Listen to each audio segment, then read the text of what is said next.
Well, the plan to bring a food co-op to Uptown Butte is still moving along, but it is taking a little longer than they expected. MTN's John Amy has the latest on that deal live from our studio in Butte. John.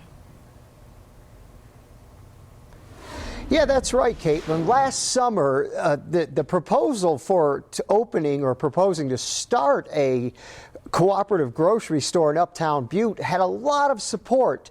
Now, the steering committee that's in charge of putting this together found out that the process is a little more challenging than they thought.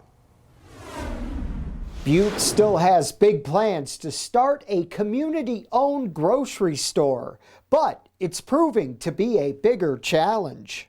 The more we dig into it, the more we realize, wow, there's a lot of issues we weren't even aware of.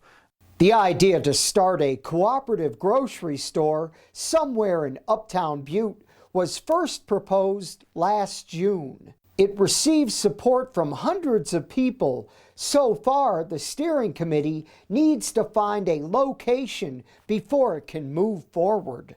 It's really going to depend on the location we find and what sort of arrangements we can make in terms of a lease, how much work might need to be done.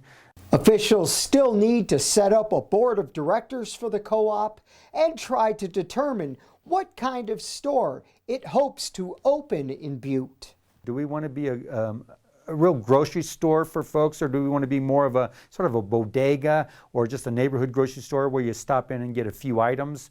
Or do we want you to fill up your cart? Initial support for a co-op here in Butte was so strong last summer, officials thought they would have one open by this spring. But now they say that goal was too ambitious.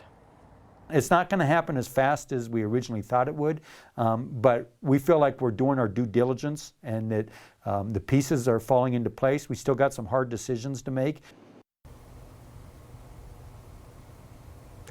And now the steering committee says they're seriously looking at about 2 or 3 places in Uptown Butte for a possible location, and they'll be having a meeting about this issue next week.